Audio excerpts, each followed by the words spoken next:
Oke, selamat pagi semuanya. Kita akan review mobil ini ya. 307 SW tahun 2003, 2004.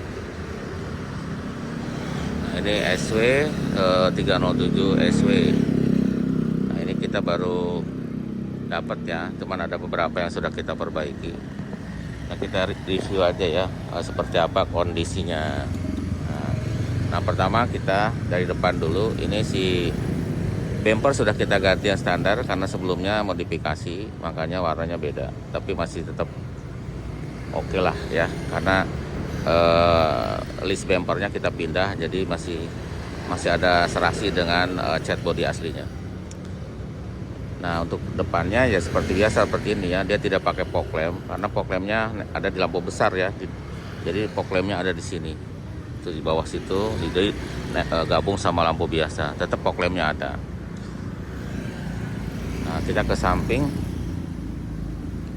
seperti ini. Ini peleknya sudah diganti pakai punya 408, ringnya ring 17 ya. Terus ke spionnya ini bisa retract ya, jadi keuntungannya bisa retract. Handle pintunya modelnya kayak seperti itu. Nah, untuk di atasnya itu ada roof bar ya, roof bar apa sebutannya, atau roof rail kali ya. Jadi kalau nanti mau dipasang roof box itu tinggal nasi nempel di situ bisa. Terus ini juga sudah panoramik ya, panoramik artinya kaca bagian atasnya sudah ada kaca bagian atasnya, jadi nanti kalau kita buka kerenya itu bisa langsung kelihatan ke atas, ke langit ya. Sebutannya panoramik atau moonroof ya, banyak sebutan. Nah, di sini juga ada lampu sen samping ya, seperti itu. Dan dia depannya cakram seperti biasa. Shock blackernya mid version, terus sudah base. Ke belakang, yang belakang juga sudah disc brake ya kan. Tapi suspensinya yang belakang itu apa sebutannya ya, dari kiri ke kanan tuh nyambung ya. Jadi tidak, yang pasti tidak independen ya, modelnya kayak gitu, masih nyambung, masih rigid. Tapi dia ada shock breaker dan ada perkeong gitu ya. Tapi dia tidak torsi, tidak pakai lahar torsi ya, jadi aman lah. Pakainya busing, pakai karet. Terus ini kok masih kotor ya. Nah, bagian belakangnya seperti ini. Belakangnya seperti ini. Ada parkir sensor sebenarnya, cuman ini tidak berfungsi. Terus ini tulisan pesutnya seharusnya bukan di bawah tapi di atas. Nanti kapan-kapan kita standarkan. Ya, ada wiper belakang juga, ada lampu ketiga, lampu rem ketiga, dan knalpotnya sudah diganti pakai yang racing. Nanti kita standarkan juga. Untuk kanan sama dengan yang kiri ya. Jadi dia cuma bedanya hanya ada yang tangkinya sebelah kiri, selainnya sama. Kita ke mana dulu ya? Ke bagasi dulu ya. Ya, lupa, di sini sudah ada wiper belakang ya.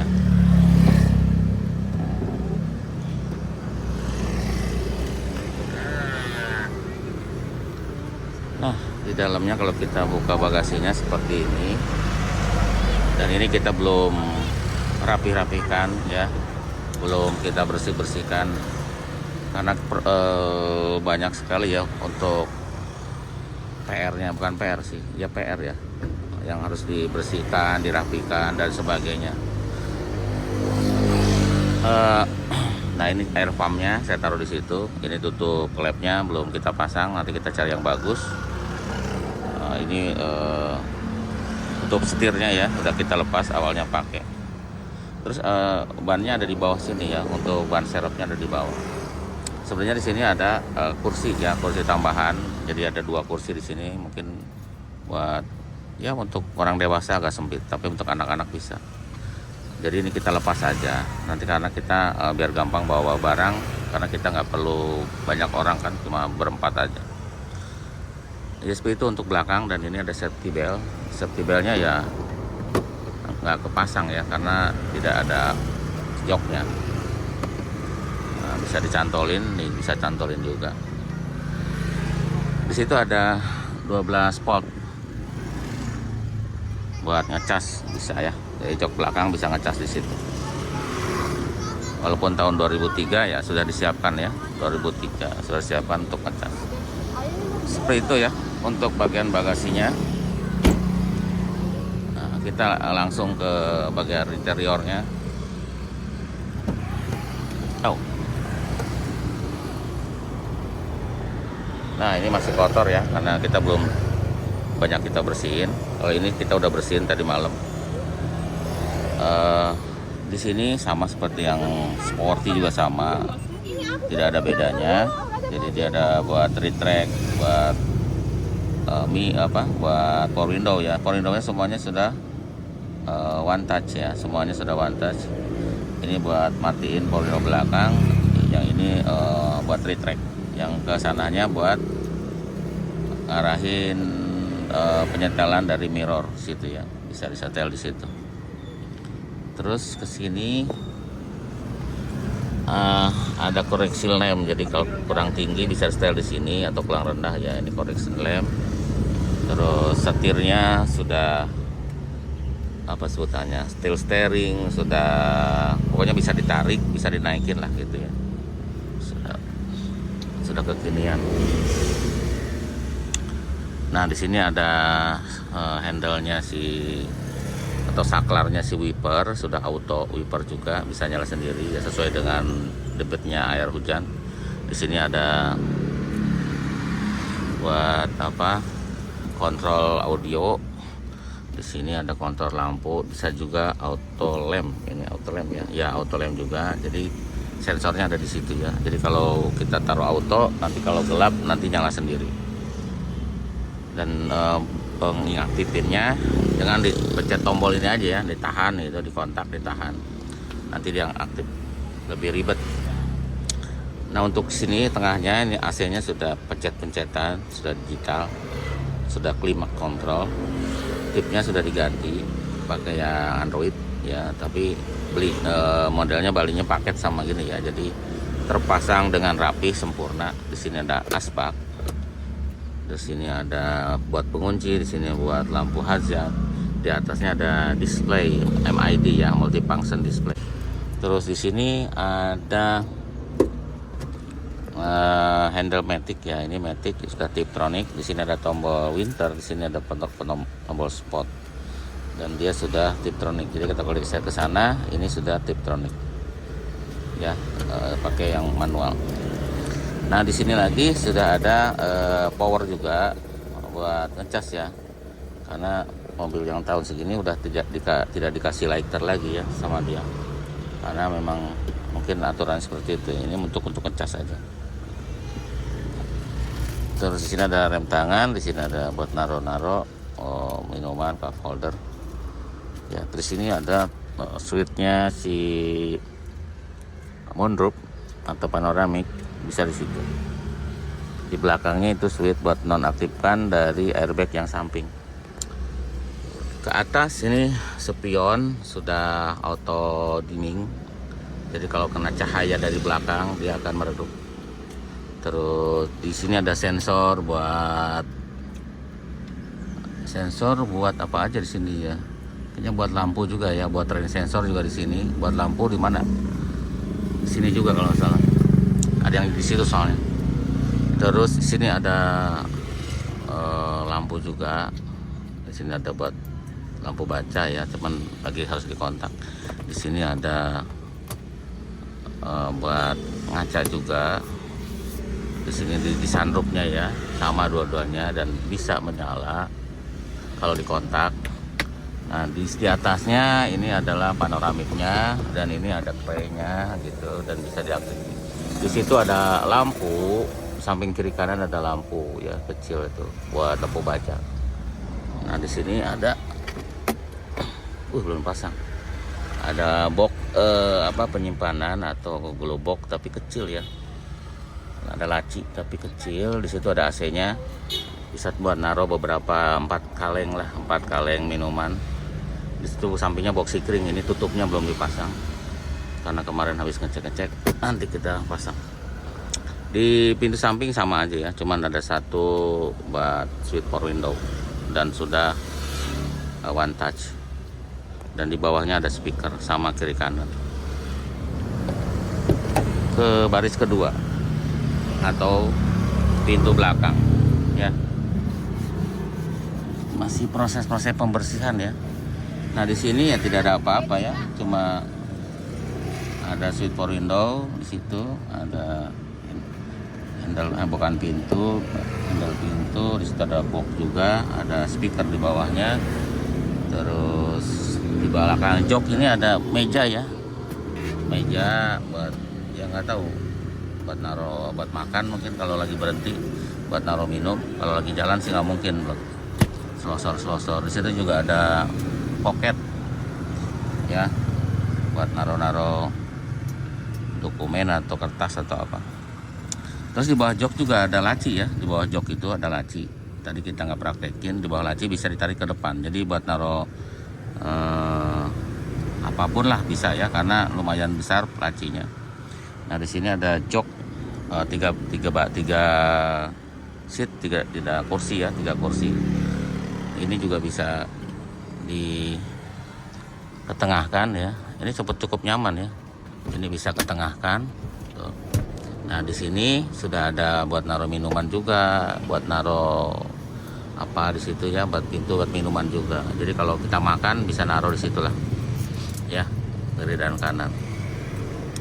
Nah, untuk di depannya situ juga ada buat penyimpanan asbak mungkin apalah di situ, atau sampah juga bisa ya, sampah kecil-kecil sementara nanti dibuang. Pintu sana sama, di atas ada pegangan tangan apa sebutannya. Terus di situ tadi sudah sebutin itu lampunya, dan ini ada kerenya, bisa digeser-geser. Oke, sekarang pindah ke mesin ya. Nah, di mesin itu dia pakai penahannya tetap pakai tuas gini ya, tidak pakai yang shock gitu, shock up mesin, dia pakai tuas. Peredamnya sudah diganti pakai yang biasa. Nah, ini mesinnya seperti ini, 2000 cc ya.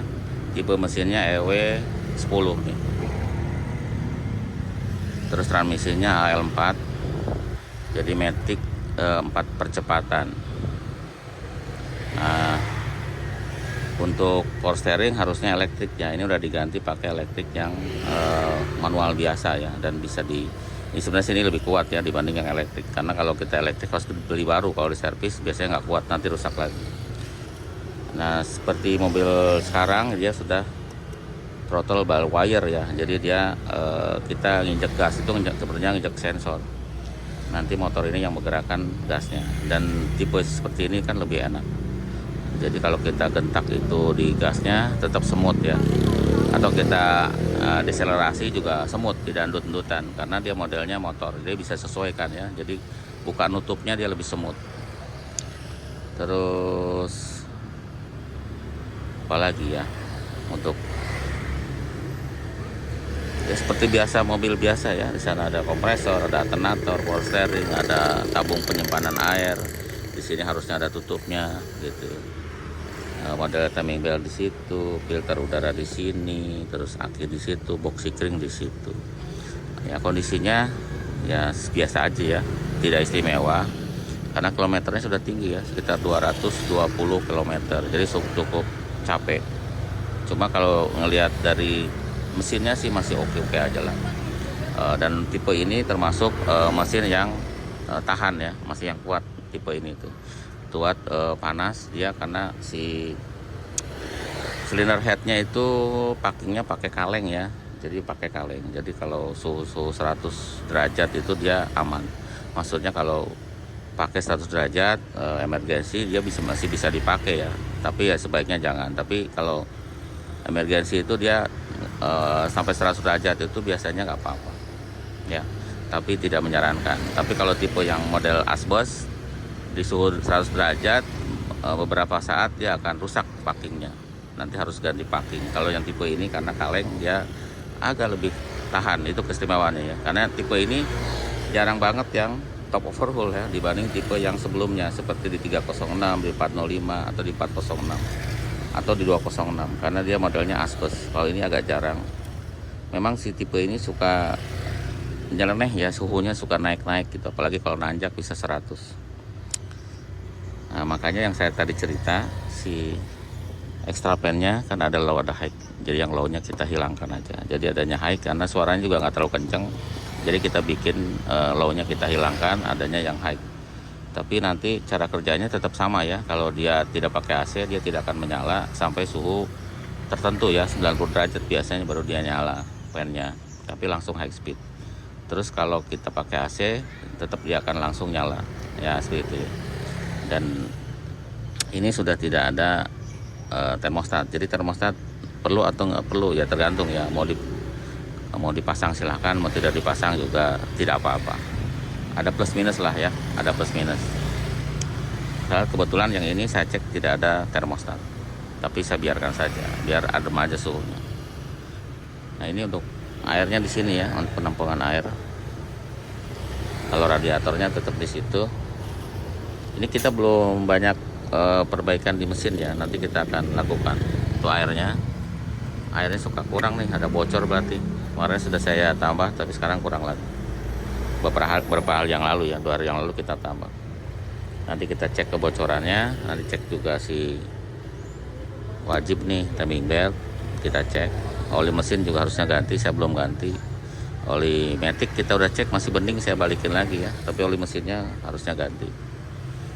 Itu ya untuk kondisi mesin. Kalau akinya sih masih sehat, kondisinya masih sehat lah, masih kuat. Beberapa maksudnya nggak pernah skor nih, starter waktu saat mogok juga alhamdulillah nggak tekor. Ini box kring di situ ya. Itu untuk mesinnya. Oke, sekarang kita hidupkan mobilnya. Nah itu indikator ABS semuanya ada ya, rem, mesin, airbag, stop, dan lampu handrem. Oke, terus ininya tuh kadang nongol kadang enggak ya. Ini kita masih PR. Terus di sini ada jarum speedometer, di sini bensin, suhu, di sini ada RPM, di situ ada indikator matic.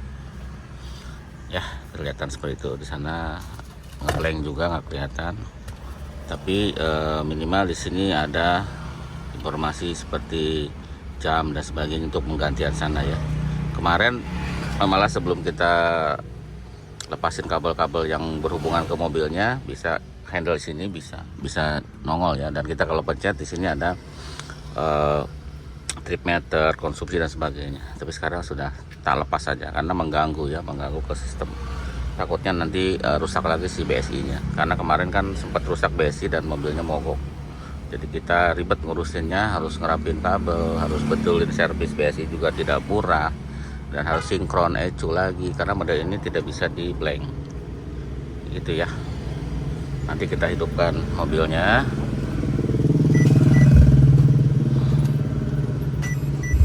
Nah, mobilnya seperti itu, dan nah ini indikator rem tangan, ini indikator engine nyala karena yang saya bilang belum dipasang si air pumpnya ya buat emisi kontrol. Nah ini strip, ini masih ada fault juga di maticnya, nanti kita akan perbaiki. Terus di sini ada jumlah kilometer, di atasnya ada trip meternya ya yang kita bisa nolkan. Seperti itu untuk instrumen. Di sini ada tombol buat pencahayaan, penerangan maksudnya. Di sini buat reset. Nah kita ke sini, itu adalah AC. Kita bisa aktifkan AC-nya, blowernya dingin gitu ya. Ini buat lampu hazard, ini buat sentral. Ya suhunya juga kita bisa atur. Ya bisa atur, terus semuanya bisa dari display sini.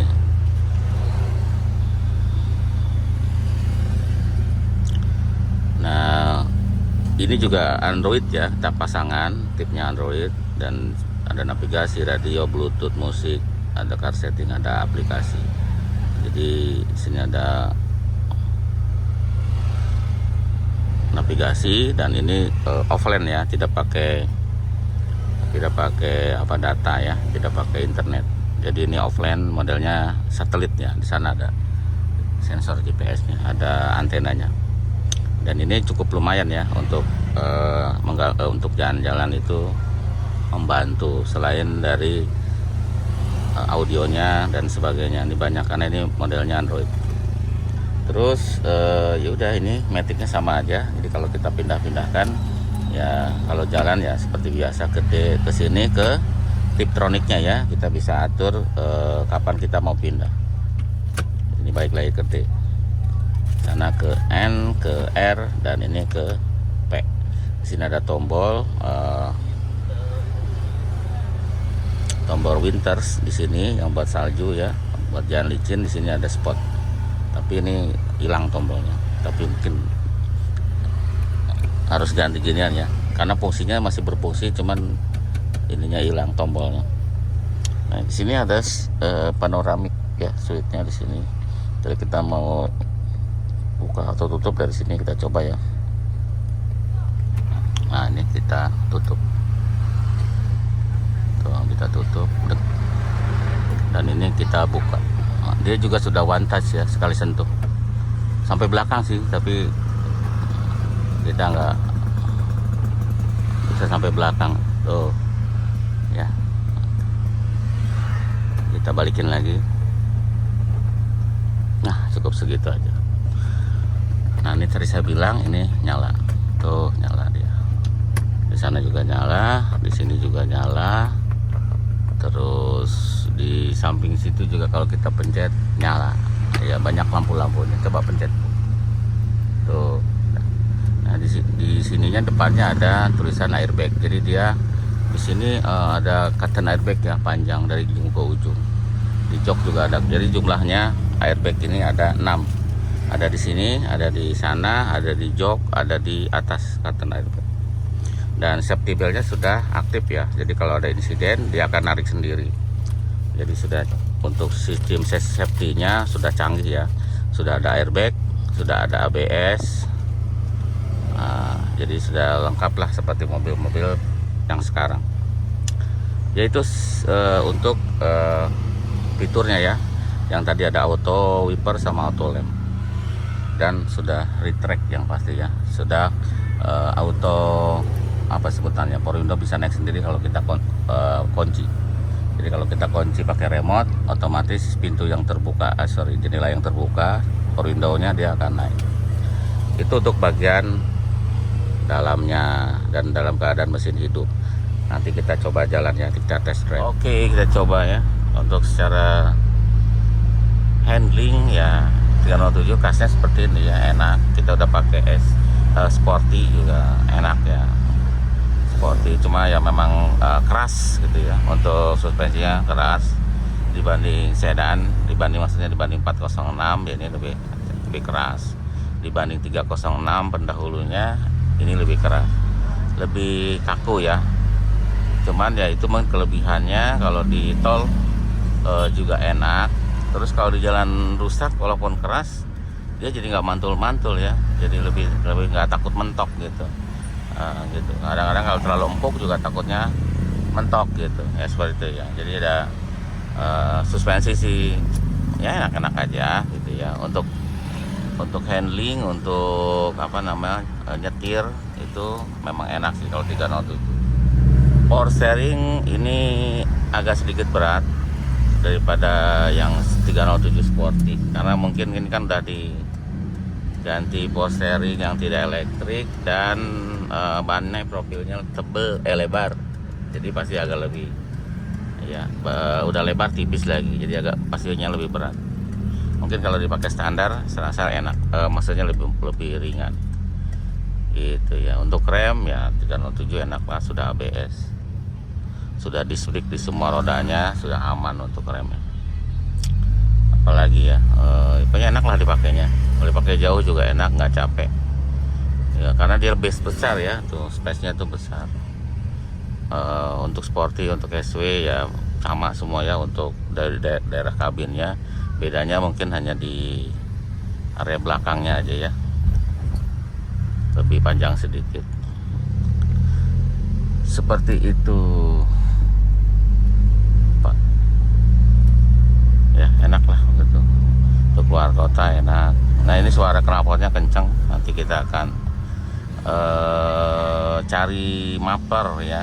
Mappernya sekarang sudah nggak bocor, jadi aman untuk dipakai. Kemarin bocor, ngeri ya kalau kita lagi pakai terus hidupin mobil lagi berhenti, takutnya gas CO2 nya masuk ke dalam kabin ya, bisa keracunan.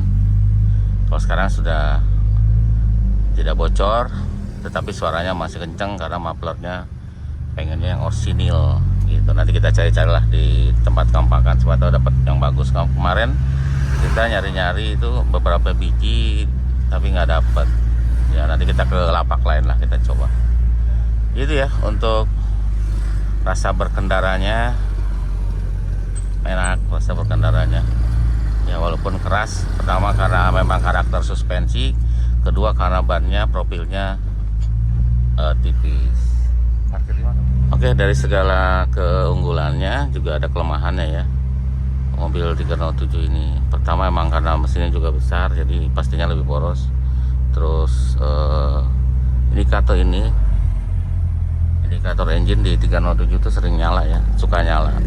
Tapi mesinnya normal karena dia kebanyakan kalau dibaca di emisinya ya, bisa dari air pump, bisa dari EGR, bisa dari katalitiknya sudah jebol, atau bisa dari lubang-lubang yang di cylinder head ya. Untuk emisi dia ada khusus, ada lubang-lubang buat emisi, buat yang buat balikin udara ya, apalah pokoknya yang di situ di cylinder head itu mampet juga penyebab dia akan indikatornya nyala, tapi dipakainya normal. Seperti itu ya, itu kelemahannya. Dan ini juga nih suka loncer ya, nanti suka nyala sendiri si itunya, nyala sendiri si lampu gitu ya. Kadang-kadang lagi nyala suka mati sendiri sebentar, nyala lagi. Dan ini biasanya ini yang normal ya, yang biasanya lebih loncer. Terus kelemahan lainnya adalah extra pennya tuh atau suhunya tuh suka panas. Biasanya kalau yang standar ya, contohnya mobil ini juga kita udah sedikit modifikasi, jadi mobil ini tidak ada yang low putaran low-nya. Jadi mobil ini pakai langsung ke high speed ya. Jadi kalau misalkan dia mau nyala low itu dia langsung ke high speednya biar suhunya nggak panas. Jadi tidak ada low-nya. Jadi nanti putaran low, putaran high itu semuanya sama ya.